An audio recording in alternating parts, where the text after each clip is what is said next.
Good morning. ప్రభు అయిన యేసుక్రీస్తు వారి పరిశుద్ధ నామములో అందరికీ శుభాలు. ఈరోజు మన అందరి ఆత్మీయాహారంగా కొరింథీయులకు రాసిన 2వ పత్రిక 10వ అధ్యాయం 12వ వచనాన్ని ధ్యానించుకుందాం. తమ్మును తామే మెచ్చుకొను కొందరితో జతపరుచుకొనుటకైనను వారితో సరిచూచుకొనుటకైనను మేము తెగింపజాలము గాని వారు తమలోనే ఒకరిని బట్టి ఒకరు ఎన్నిక చేసుకొని ఒకరితోనొకరు సరిచూచుకొనుచున్నందున గ్రహింపు లేక ఉన్నారు. ఇందులో ఈ వచనంలో మనం తెలుసుకోవాల్సిన సత్యం ఏంటంటే, కొందరు ఉంటారట, వారు ఎటువంటి వారంటే తమకు తామే మెచ్చేసుకుంటారట, సెల్ఫ్ డబ్బా కొట్టుకుంటారట. వాళ్ళు ఏం చేస్తారట, వాళ్ళు కంపారిజన్ చేసుకుంటారట. ఒకరితోనొకరు సరిచూచుకొనుచున్నందున గ్రహింపు లేక ఉన్నారు.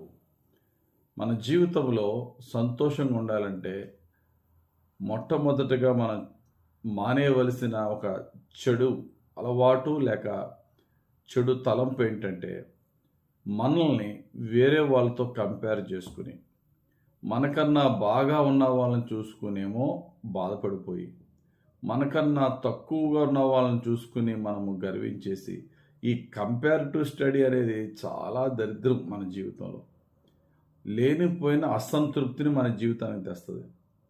దయచేసి దేవుడు ఎందులో ఏ స్థితిలో మనల్ని పెడితే ఆ స్థితిలో తృప్తి చెందడానికి ప్రయత్నించాలి తప్ప మన సొంత రక్త సంబంధితో సహితము మనం కంపేర్ చేసుకోకూడదు. హెబ్రీయులకు రాసిన పత్రిక 13వ అధ్యాయం 5వ వచనం చూస్తే, ధనాపేక్ష లేని వారై మీకు కలిగిన వాటితో తృప్తి పొందియుండుడి. నిన్ను ఏమాత్రమును విడువను, నిన్ను ఎన్నడను ఎడబాయనని ఆయనే చెప్పాను కదా. దేవుడిని విడిచిపెట్టడని చెప్పాడు కదా. నీకన్నా వాడు బాగున్నాడని చెప్పేసి నువ్వు ఎందుకు కృంగిపోతున్నావు? నీ వైపు నువ్వు చూసుకున్నప్పుడు, నీలో నిన్ను చూసుకున్నప్పుడు నువ్వు చాలా హ్యాపీగా ఉన్నావు. కానీ పక్క నుండి చూసినప్పుడు నీకు బాధ కలిగింది. మత్తయి సువార్త 20వ అధ్యాయంలో ఒక ఉపమానాన్ని చెప్పాడు యేసయ్య. ఒక యజమానుడు, ఒక రైతు తన యొక్క తోటలో, ద్రాక్ష తోటలో పని చేయడానికి సెంటర్కి వెళ్ళి కొంతమంది కూలీలను తెచ్చుకున్నాడట. ఉదయమే ఎంత కావాలి మీకు అంటే, ఒక దేనారం కూలి కావాలంటే సరే దేనారం ఇస్తా అన్నాడు.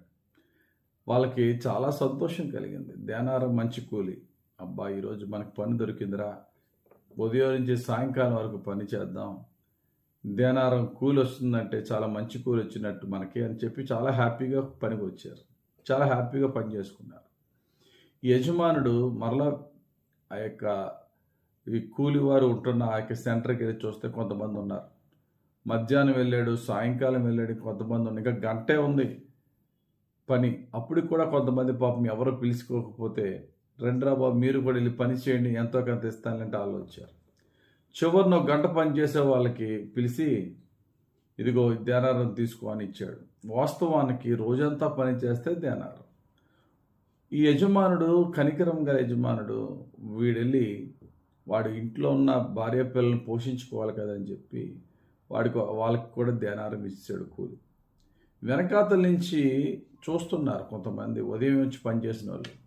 వాళ్ళకి దేనారం ఇస్తా అన్నాడు కాబట్టి ఆ దేనారంతో వాళ్ళు తృప్తి చెందారు. కానీ ముందు ఆల్రెడీ ఎవరికైతే కూలి ఇస్తున్నాడో లాస్ట్ వచ్చిన వాళ్ళు కూడా దేనారం ఇస్తున్నాడంటే మనకి ఇంకా ఎక్కువ ఇస్తాడేమో అని చెప్పి వస్తే వాళ్ళకి దేనారం ఇస్తే వాళ్ళు అసంతృప్తి చెందారు. అప్పుడు యజమానుడు అంటాడు, నేను నీకు ఒక దేనారం ఇస్తాను, నువ్వు చాలా హ్యాపీగా దానికి అంగీకరించావు. కానీ వెనకాతలు వచ్చిన వాళ్ళకి దేనారం ఇచ్చినప్పుడు నువ్వు బాధపడుతున్నావు. వారు తక్కువ పని చేసినా సరే దేనారం ఎందుకు ఇచ్చారని. నేను కృపగల వాడిని, నా ఇష్టం వచ్చినట్టు నేను ఇస్తాను, నీకు ఎంత ఇస్తా అన్నాను, అంతకంటే తక్కువ ఇచ్చినప్పుడు నువ్వు బాధపడాలి. నువ్వు సంతోషించావు, ఒప్పుకున్నావు, పని చేసావు, నీ జీతం కరెక్ట్గా ఇచ్చాను. పక్కనోడి జీతంతో పోల్చుకుని నువ్వు ఎందుకు బాధపడుతున్నావు? ఈరోజు మన యొక్క జీవితంలో పెద్ద సమస్య అదే. మన జీతం, మన కష్టార్జితం పోల్చుకుని చాలా సంతోషంగా తృప్తి చెందుతూ ఉంటాం.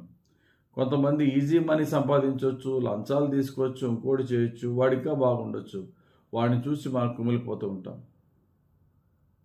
ఎప్పుడు కూడా ప్రక్కన వాడితో పోల్చుకోవద్దు.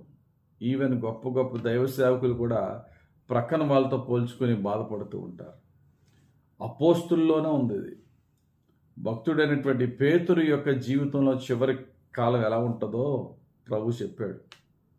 నీకు ఇష్టం లేని చోటుకి జనాలు నేను తీసుకెళ్తారు, ఈ విధంగా నీవు మరణిస్తావని యోహాను సువార్త 21 అధ్యాయంలో ఉంటుంది.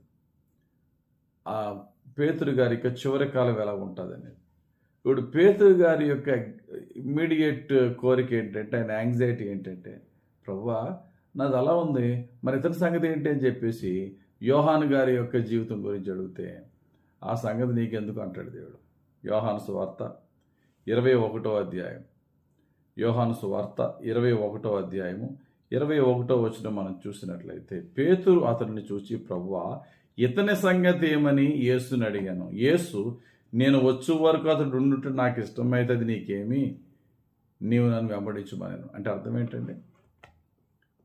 నీ యొక్క చావు, నీ మరణం ఎలా ఉంటుందో నేను చెప్పాను. ఇప్పుడు అర్జెంటుగా పక్కన మరణం ఎలా ఉంటుందో నీకు తెలుసుకోవాలనే కోరిక, నీకు తపన ఎక్కువైంది. అతడు చావకుండా బతికే ఉంటే నీకేంట బాధ ఏంటి? You just follow me. నీకు అతని సంగతి ఎందుకు, నీకు రా నీ పేతురుని దేవుడికి అద్దెస్తే ఇంక మళ్ళీ ఇంకో మాట పేతురు ఎత్తలేదు. అంటే పేతురు గారి లాంటి ఆత్మీయత కలిగిన వారు కూడా ప్రక్కన వారితో పోల్చుకున్న సందర్భాలు మనం చూస్తున్నాం. మనం పోల్చుకోవడంలో పెద్ద ఆశ్చర్యం కాదు. కానీ వారి యొక్క జీవిత వాక్యాలను మనం తెలుసుకున్నప్పుడు, దేవుడు నాకేమి ఇచ్చాడు, దేవుడు నాకేం చెప్పాడు, దేవుడు నన్ను ఎలా నడిపిస్తున్నాడు, అందులో తృప్తి చెందుతూ దేవుని వైపు చూస్తూ ముందుకెళ్దాం. అది ఉద్యోగమే కానీ, వ్యాపారమే కానీ, పరిచర్య కానీ, ప్రక్కన వాళ్ళతో పోల్చుకోవద్దు. పోల్చుకుంటే మనకు మిగిలేది నిరాశే. ప్రభువా నీ వైపు చూస్తూ నన్ను దీవించు నాయన, నిన్ను అడుగుతూ ముందుకు సాగే భాగ్యం దయచేయండి. ఒకవేళ పక్కన వాళ్ళు బాగుంటే వారిని బట్టి నీకు స్తోత్రాలు చెప్పి వారిని దీవించే హృదయం ఇవ్వు తప్ప ఏ విధమైనటువంటి చేదైనటువంటి మనసు నాలో రాకుండా ప్రభువుని దేవుని అడుగుదాం. దేవుడు ఉన్న దాంతో తృప్తి చెందుతూ ముందుకు సాగిపోవడానికి పరిశుద్ధాత్మ సహాయం మనకు అనుగ్రహించును గాక. ఆమేన్.